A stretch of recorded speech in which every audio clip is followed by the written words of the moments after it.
But now the question was, why aren't the families taking the matters to the police?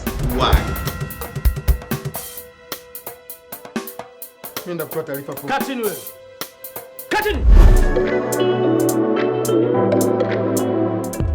And welcome to the Sit Down, where we have conversations with creators from across this beautiful motherland of ours. My name is Mark Wamboi, and today we are having a conversation with Hatibu, who's an amazing producer from Tanzania. And he's here today to tell us about the tricks of the trade, how he gets his films produced by Mnet, by DSTV, all the nitty-gritty details. So I want to say thank you, Hatibu, for coming to the show and for giving us your time. Thank you, Mark, for having me, and I am happy to be here. We are happy to have you. We are absolutely happy to have you.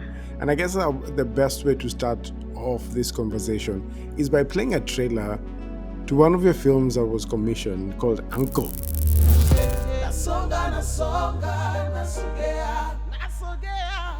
Alafu wewe unajua sana kwa nini mtoto anakimbia hapa nyumbani? Kwa nini unalala sebleni? Nimefumbwa mdomo, mayowe ya maumivu hayasikiki, na moto waniunguza anateketea, bahari inanizamisha kwenye kina kirefu, sina afu.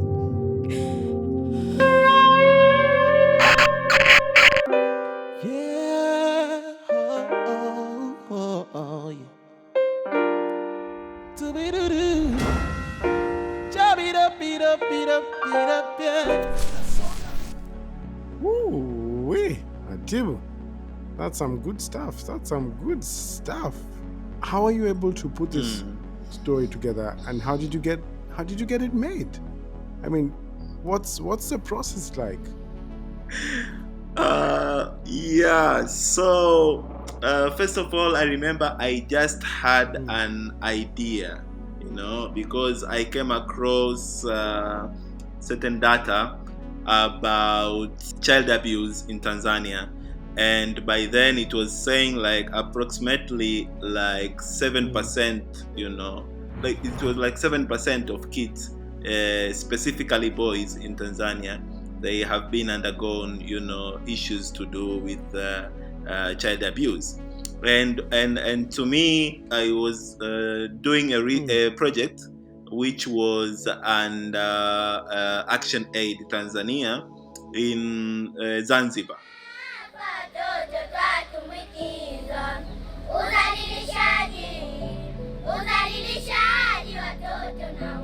A study conducted in 2012 among Unguja Islands, North A and North B districts revealed the very shocking results on the state of violence and abuse against children. This included physical violence such as beatings, child marriages, poor education, and sexual abuse such as rape acts. The violation of human rights and child rights has continued to place children, especially girls, in vulnerable situations. The study disclosed insensitive cultural practices such as child marriages and early pregnancies, which deprive them of education and failure to fulfill their dreams. The situation has continued to flourish in the islands due to the lack of monitoring and implementation of legal procedures that provide protection for children. Meanwhile, environmental and cultural factors being major obstacles for children to access their rights as they are abused. And when we were doing this project and we were filming, the organization was doing much with the families to make sure that when there are issues of child abuse at the family level, they should get them reported to the police. But then that is not what was happened, and that is because these child abuse issues were being done by the family members, whom the family itself could not be comfortable having them facing the authorities and be taken to jail or something like that. So they call it muhali in Zanzibar. So when we were filming that documentary, I was like, I think now coming to the subtext, I think there is an issue here that we are not really communicating.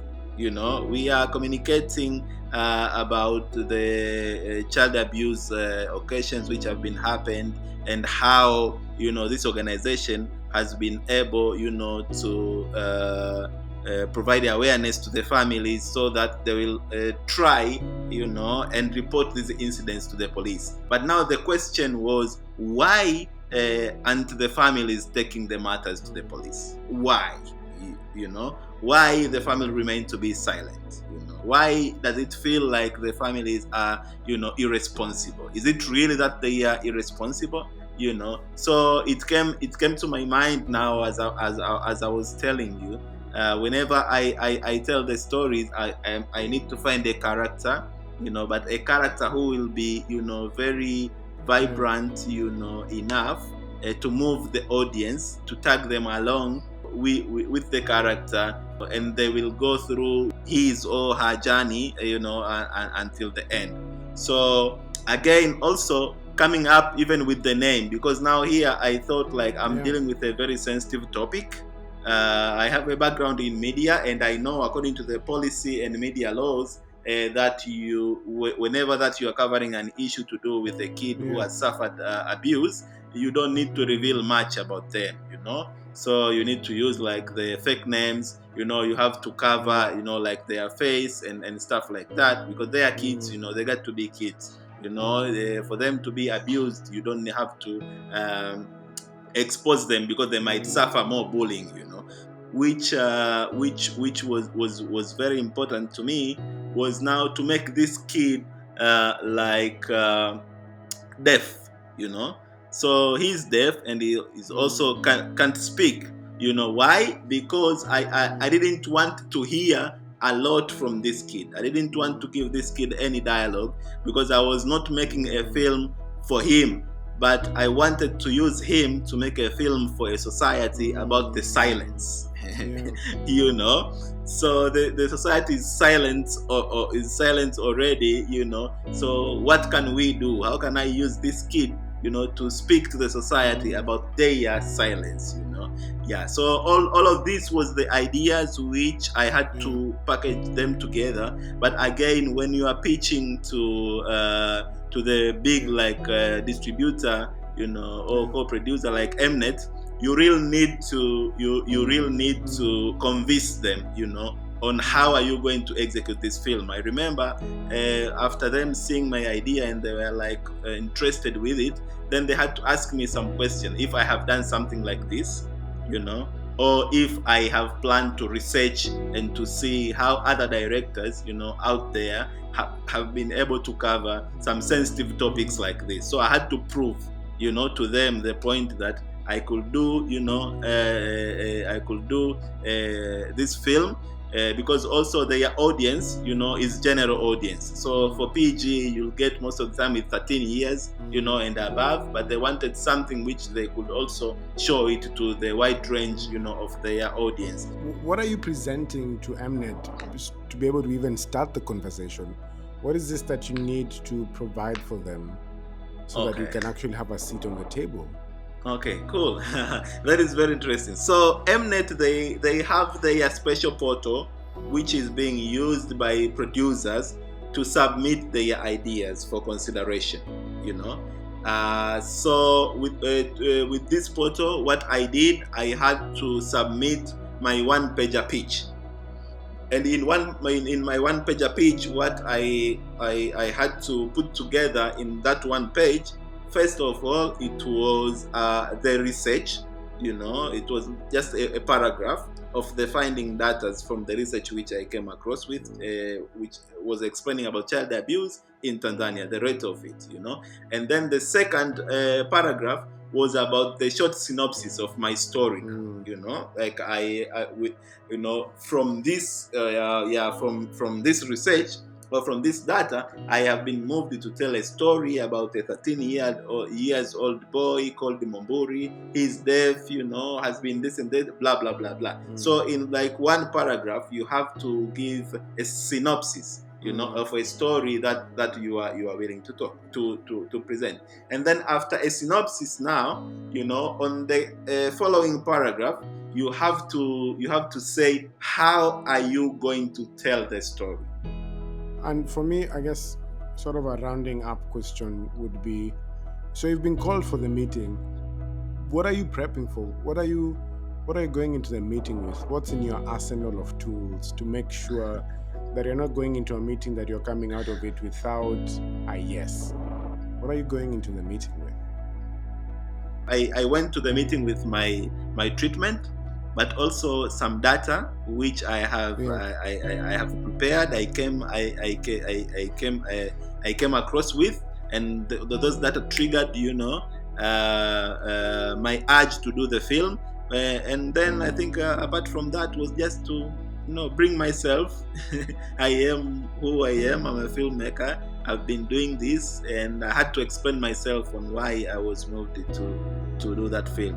We've looked at the most interesting things, and I think the biggest thing that I took away from your conversation about how to package yourself for that distributor stroke producer, making sure you understand your story, making sure you understand the data, making sure you understand what is the thing that you're going to bring into this production that's different, making sure you understand how the story breaks down, what are the different places you want this character to go, what the character wants and needs. And I can definitely see, I think the most amazing thing for me out of all of that is the fact that you are able to connect real world facts and somehow transform that into intriguing stories that communicate to a culture and a society. And I don't think there's any other better way to summarize what today's conversation was about. I think that is just the golden goose of this conversation. And I want to appreciate you for being patient, for sharing this knowledge, for allowing us to see storytelling in a whole new, powerful way. If someone wants to, DM, say hello, learn a few more things, ask a few more questions, how do they find you? Yeah, so the easiest way to find me, I'm on Instagram, and my account is Madudu TZ. But also they can find me through my email address, which again is madudutz@gmail.com. Asante sana. All right, thank you, Hatibu. Have a lovely, lovely evening, and thank you so much again for just giving us your time and your amazing knowledge. Asante sana. Thank you for having me, Mark. And thank you so much, Hatibu, for such an amazing conversation and for reminding us that film doesn't just have to be about entertainment, that it can have an impact, that it can change society, and it can make a difference and still make money while at it. So, if you want to watch more of these kinds of conversations, click that bell button, hit subscribe, and see you on the next one.